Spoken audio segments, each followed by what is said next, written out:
আগামী 3 দিনের ভিতরে যদি প্রজ্ঞাপন জারি না হয়, নির্বাচনী যত আয়োজনই করেন এর মধ্যেও কোনো পার পাবেন না ইনশাআল্লাহ। অনুদানভুক্ত 1089টি প্রতিষ্ঠানকে এমপিও করণের ঘোষণা দেওয়ার পরও আজ পর্যন্ত একটু অগ্রগতি নেই। শুধু তালবাহানা চিঠি দিয়ে প্রত্যেকটা শিক্ষককে প্রতারিত করছে।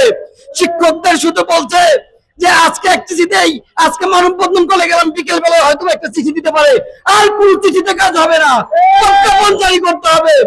আগামী 3 দিনের ভিতরে যদি প্রজ্ঞাপন জারি না হয়, নির্বাচনী যত আয়োজনই করেন এর মধ্যেও কোনো পার পাবেন না ইনশাআল্লাহ। আমরা সারা বাংলাদেশের 40,000 শিক্ষক নিয়ে আবার রাজপথে অবস্থান করব। আগামী 3 দিনের ভিতরে আমাদের সকল ইবতেদায়ী মাদ্রাসার ভিতর থেকে বাছাই করা 1089টি প্রতিষ্ঠান যে এমপিওকরণের কথা বলা হয়েছিল, এগুলো অনতি বিলম্বে এমপিওর প্রজ্ঞাপন জারি না হওয়া পর্যন্ত আমরা এই মাঠ ছাড়বো না ইনশাআল্লাহ। আজকের এই মানববন্ধন শুধু ক্ষুধার্ত শিক্ষকদের নয়, এটা হচ্ছে আপামর জনতা বাংলাদেশের একটা কান্না। আজকে দেশের 40 বছর পার হওয়ার পরও একটি ইবতেদায়ী মাদ্রাসা সরকারি নেই, এমপিওভুক্ত নেই। 500 টাকা বেতনে প্রাইমারি স্কুল শুরু হয়েছিল, সেই একই সাথে আজ পর্যন্ত পার হওয়ার পরও একটা প্রতিষ্ঠান ইবতেদায়ী মাদ্রাসাও এমপিওভুক্ত বেতনভুক্ত হয়নি।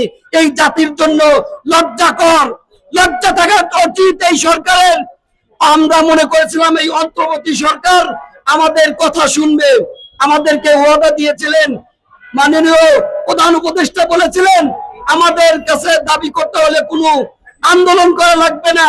আমরা তার কথা মতো আন্দোলন থেকে সরে গিয়েছিলাম।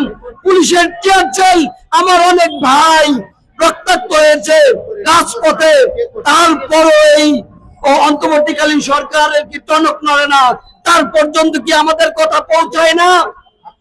আজকে সর্বশেষ আর মাত্র 12 দিন আছে এই সরকারের সময়, এখন পর্যন্ত কোন রকমের ক্লিয়ার কোনো মেসেজ পাচ্ছে না আমাদের শিক্ষকরা।